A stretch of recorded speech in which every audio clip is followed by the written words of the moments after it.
नमस्कार, times of Swaraj में आप सबों का स्वागत है और मैं हूं संतोष सिंह। पहले टाइम्स ऑफ स्वराज के सभी दर्शकों को गुड मॉर्निंग, सुप्रभात। आप कह रहे होंगे कि सुबह सुबह ऐसा क्या हुआ जो संतोष जी खबर लेकर आ गए, कुछ तंग ही करेंगे, कुछ तनाव ही देंगे। ऐसा नहीं है मित्र। देर रात तक हम उस खबर पर आपको अपडेट दे रहे थे। मंत्री जी तो ना कह दिए, बीपीएससी भी ना कह रहा है, तो मतलब आप समझ सकते हैं कि क्यों हर कोई ना कह रहा है। सरकार ना कह रही है, बीपीएससी भी ना कर रही है। जांच एजेंसी भले ही अपने जांच में एक से एक खुलासा वो कर रहा है। देखिए, जो खुलासा हो रहे हैं ना, उस खुलासा पर जरा गौर करिए, तब आप समझिए कि मंत्री क्यों ना कह रहा है और बीपीएससी क्यों ना कह रहा है।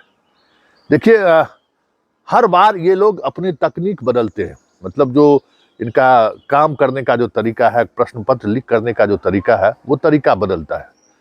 जब कर्मचारी चयन आयोग के चेयरमैन बने रविंदर कुमार, जो पुलिस डिपार्टमेंट से आते थे, डीजी रह चुके हैं, विजिलेंस में काफी लंबे समय तक वो नौकरी किए, उन्होंने एक चोरी रोकने के लिए एक नई तकनीक का इजाद किया कि हर प्रश्न पत्र पर बार कोड उन्होंने दिया। मतलब जिले का बार कोड, उसके बाद फिर सेंटर का बार कोड, कि कहां से प्रश्न पत्र लीक हुआ। जैसे ही उसका अगर फोटो खिंचाया और वायरल हुआ, चंद सेकंड में ये पता चल जाता कि कहां से ये वायरल हुआ, कहां से ये आउट हुआ। और जैसे ही ये पता चलता कि किस सेंटर से आउट हुआ है, उसके बाद पुलिस को अनुसंधान करना बड़ा आसान हो जाता था। उस सेंटर पर रेड किया, फिर वहां से किसके मोबाइल से हुआ, वैसे पता करना मुश्किल हो जाता था कि कहां से आउट हुआ है। इस तकनीक की वजह से जो है ये चीजें लगातार कार्रवाई होनी शुरू हो गई। सिपाही बहाली में भी इस तकनीक की वजह से कितनों सिंघल कहते रहे कि प्रश्न पत्र आउट नहीं हुआ, प्रश्न पत्र आउट नहीं हुआ। उसी तकनीक, उसी बार कोड से वो पकड़े गए।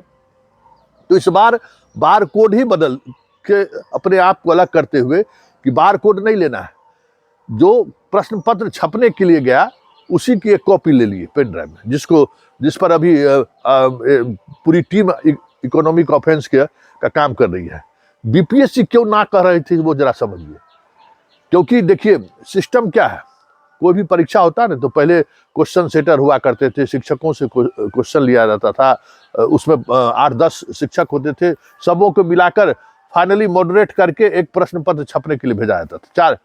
लेकिन अब वो तकनीक बदल गया है। अब क्या है ना, जो भी प्रिंटिंग प्रेस है वो अपने पास क्वेश्चन बैंक रखता है, हजारों क्वेश्चन उसके पास, और उस क्वेश्चन को मॉडरेट करने के लिए बीपीएससी के लोग जाते हैं और वहां से उसमें टिक लगा के देते हैं, अलग अलग क्वेश्चन का दिए कि ये सब क्वेश्चन हमको चाहिए, यही क्वेश्चन चाहिए इस फॉर्मेट में। तो इसमें पूरी तौर पे कह सकते हैं कि बीपीएससी का अधिकारी शामिल है इस पूरे खेल में। मतलब जिसको दूध की रखवाली दी गई थी, वही अगर दूध पीने लगे, बिल्ली को, ये बिल्ली है ना, वही पीना शुरू कर दिया। तो इसलिए इस बार कोई दूसरा तीसरा गुंजाइश नहीं है कि किस सेंटर पर हुआ, सेंटर सुपरिटेंडेंट को पकड़ो, कौन विजिलेटर के मोबाइल से ये हुआ, कौन सा छात्र इसको किया। न इसमें छात्र है, न विजिलेटर है, न कोई कॉलेज है। इसमें पूरी तौर पर बीपीएससी है। बीपीएससी के अलावा कोई नहीं है। और जो भी मॉडरेटर रहे हैं बीपीएससी के अंदर, सिर्फ और सिर्फ उन्हीं के माध्यम से ये प्रश्न पत्र आउट हुआ है। इसलिए बीपीएससी अंतिम दम तक कोशिश करेगा कि प्रश्न पत्र लीक होने की जो दलील है या जो साक्ष्य है, उसको हम झुठलाते रहे। कारण क्या है, आप समझ गए। मंत्री जी क्यों इस बात पर बीपीएससी के सफाई के साथ खड़े हैं, क्योंकि आप समझ सकते हैं, क्योंकि जो चिराग लगातार हमला बोल रहा है कि कुछ मंत्री शामिल हैं, तो अशोक चौधरी सामने आके मंत्री के रूप में उसको प्रोटेक्ट नहीं करेंगे तो क्या करेंगे। क्योंकि बिहार में तो राम का राज है, यहाँ हर कोई अपने तरीके से काम करता है, सबको आजादी है बोलने की, सबको काम करने की आजादी है। क्योंकि जो खुद राजा राम है, न मानसिक तौर पर ठीक है, न शारीरिक तौर पर ठीक है, न उन तक सूचना पहुंच रही है कि उनके राज्य में हो क्या रहा है। तो ये स्थिति है, उसका लाभ सब लोग उठा रहे हैं। लेकिन बड़ी बात यह है कि इस प्रश्न पत्र के लीक होने का जो साक्ष्य है, उस साक्ष्य को लेकर जो बार बार बीपीएससी डिनाई कर रहा है या सरकार डिनाई कर रही है, उसकी पीछे वजह यही है। क्योंकि इस बार जो प्रश्न पत्र लीक हुआ है, उस लीक में पूरी तौर पे बीपीएससी के अधिकारी फंस चुके हैं।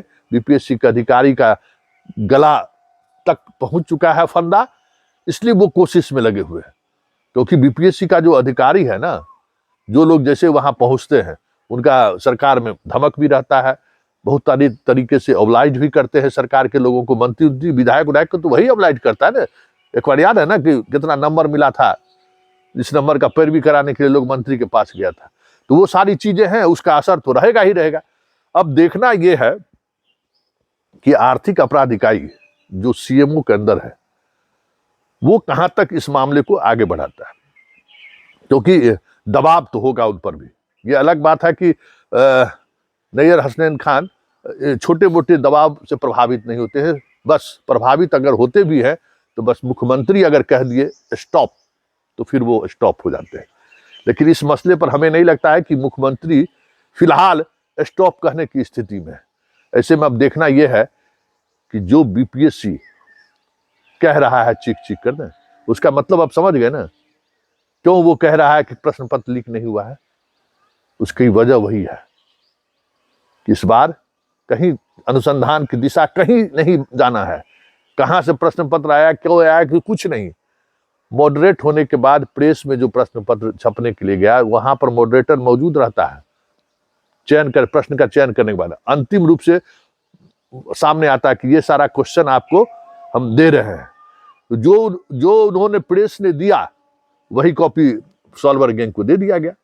इसलिए न उस पर बार कोड है, न किसी जिला का बार कोड है, न किसी परीक्षा का उस तरीके से वर्णित है। इसलिए बीपीएससी इसमें खेला करने की कोशिश कर रहा है।